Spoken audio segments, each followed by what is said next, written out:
नमस्कार, तुमचं स्वागत आहे माझ्या यूट्यूब चॅनलमध्ये. आणि माझी पार्वती बघा कशी दिसते, गोड आणि खूप छान तिने मला फोटोशूट करायला साथ दिली. आणि मी तिचं फोटोशूट केलेलं आहे पुण्यामध्ये. आणि तिनं खूप छान असा मला म्हणजे हे केलेलं आहे. आणि मी प्रत्येक सण आणि प्रत्येक फेस्टिवल तिचा लुक बनवून काहीतरी व्हिडिओ वगैरे करत असते. याआधी पण खूप सारं केलेलं आहे, पण यूट्यूबवर टाकलेलं नाही. पण महाशिवरात्रीचं मी तिला पार्वती बनवलेलं हे मी टाकलेलं आहे यूट्यूबला. तुम्ही बघा, थोडंफार शिवाजी महाराज पण तिला केलेलं ते टाकलेलं आहे. जिजामाता पण बनवलेलं त्याचे व्हिडिओ पण टाकलेले आहेत. पण मी हे तिनं मला जसं जसं हे केलेलं आहे, म्हणजे शूट कसं कसं केलेलं आहे मी ते सगळं. आणि वन मॅन शो होता सगळा, मी एकटीच करत होते सगळं, कोणी सपोर्टला नव्हतं. तरी पण मी केलेलं आहे. आणि सगळेच व्हिडिओज वगैरे मी सगळे एकटीच करत असते तिचे पण, कारण मला खूप हौस आहे तिची प्रत्येक गोष्ट छान छान करण्याची. आणि हे सगळं तिला मोठं झाल्यावर दाखवल्यानंतर की तिला किती आनंद होईल. तर चला, आणि ती करून पण घेते सगळं व्यवस्थित. तर चला, मी पुण्यातील सिद्धेश्वर आणि वृद्धेश्वर मंदिर आहे त्या ठिकाणी हे मी सगळं शूट केलेलं आहे. कारण आणि हे महाशिवरात्रीच्या आदल्या दिवशी केलेला आहे हा व्लॉग. आणि महाशिवरात्री दिवशीचा व्लॉग दोन्ही एकत्र मी पोस्ट करत आहे. तर कसा वाटला मला हा व्लॉग तुम्ही नक्की सांगा. आणि बघा, ओंकारेश्वर मंदिर पुण्यातील खूप फेमस आहे, त्याचे पण व्लॉग मी टाकलेला आहे. खूप गर्दी होती, प्रसाद खूप छान मिळाला. आणि घरी पण मी खिचडी बनवलेली आहे, ती पण सगळी मी सगळं एकत्र व्लॉग आता मी टाकलेला आहे यूट्यूबवर. तुम्ही नक्की बघा आणि मला सांगा कसा झालेला आहे व्लॉग. तर चला बघा, माझा पूर्ण व्लॉग खिचडीपासून देवादर्शनापर्यंतचा सगळं तुम्हाला मी या व्हिडिओमध्ये दाखवणार आहे. तर चला.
तर मी आता बनवणार आहे खिचडी आणि आमच्या घरी लागते सगळ्यांना मऊ लुसलुशीत अशी खिचडी. थोडी पण अशी वाटण झालेली आवडत नाही, म्हणजे जास्त भिजवलेली अशी आवडते. म्हणजे गिजगिजीत झाली तरी पण चालेल, पण मऊच चालते.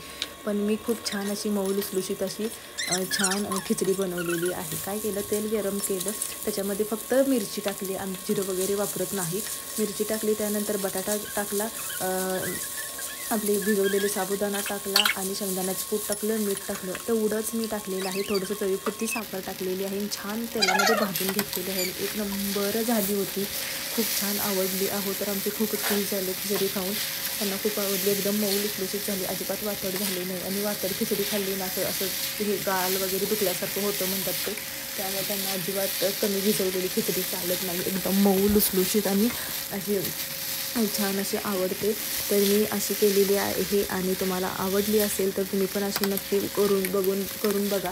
आदल्या दिवशी मी साबुदाणा जास्त पाण्यामध्ये भिजवला होता, त्यामुळे एकदम मऊ झाली आणि सगळं छान तेलामध्ये भाजल्यानंतर थोडीशी एक वाफ काढल्यानंतर अजून सुटसुटीत होते. म्हणजे असं साबुदाणा लागत नाही बघा. एकदम मऊ आणि छान सॉफ्ट झालेली आहे आणि सगळ्यांना खूप आवडली. त्यानंतर हे महाशिवरात्री दिवशी मी बनवलेली खिचडी आहे. त्यानंतर मी घरगुती माझ्या शिवलिंगाची पूजा छान केली. माझ्याकडे फुलं होती बऱ्यापैकी. माझ्या एका क्लासच्या स्टुडंटनी फुलं आणि त्यांच्या दारातच एक हे आहे काय ते बेलपत्राचं झाड पण आहे, तिने मला आणून दिली, त्यामुळे तिला खूप थँक्यू. आणि त्यानंतर मी बर्फाचा शिवलिंग पण बनवायचा ठरवला होता आणि तो माझा खूप छान सक्सेस झालेला होता. मी आदल्या दिवशी कुकरच्या 2 डब्यांमध्ये बर्फ करण्यासाठी ठेवलं आणि एका ग्लासमध्ये ठेवला होता फ्रीजमध्ये आदल्या दिवशी. आणि दुसऱ्या दिवशी मी हे म्हणजे महाशिवरात्री दिवशी हे शिवलिंग बनवला आणि त्याची पण छान अशी पूजा केली. भरपूर अशी बेलपान घालून मी पूजा केली. आणि तुम्हाला आवडली काही पूजा मला नक्की सांगा. आणि काय जास्त मला पूजेतलं जास्त काही येत नाही, पण मी मनोभावे सगळी मनापासून पूजा करत असते आणि सगळे सण वगैरे मी व्यवस्थित पार पाडत असते, छान मनापासून करत असते. आणि हाऊस पण तेवढीच आहे सगळ्याची स्वयंपाकात नैवेद्य करण्यापासून देवपूजा करण्यापर्यंत सगळं मी व्यवस्थित करत असते. पण काय बरेच लोक वाकडं लगेच बोलतात, पण देव पण त्यांना बघून घेईल, नो प्रॉब्लेम. तर आत्ता मी मनापासून शिवलिंगाची दोन्ही पूजा केलेली आहे. घरातला शिवलिंग आधी पूजला आणि त्यानंतर मी हे बर्फाचा शिवलिंगाची पूजा केलेली आहे, ती पण खूप छान केली होती. आणि माझ्या मुलीनं पण छान प्रार्थना केली देवासमोर बसून. त्यानंतर मी ओंकारेश्वरला गेले. ओंकारेश्वरला प्रचंड गर्दी होती, तरी पण ऊन होतं, त्यामुळे एका आजीबाईने मला आणि माझ्या मुलीला मध्येच रांगेत जागा दिली, त्यामुळे आमचं दर्शन जास्त उन्हात न थांबता झालेलं होतं. आणि त्यानंतर तिथं प्रसादही खूप छान होता, खिचडी वगैरे होतं, मसाले नाही ताकच होतं, खूप चांगलं लागत होतं. ते पण राजगिऱ्याची वडी, लाडू हे पण होतं. त्यामुळं आमचा महाशिवरात्रीचा दिवस खूप छान असा माझा साजरा झाला होता आणि गेला पण. तर माझी मुलगी प्रार्थना करत आहे, किती छान बोलते ते पण बघा तुम्ही. सर्वांना सुबुद्धी दे, सुखी दे, चांगले आरोग्य दे. धन्यवाद.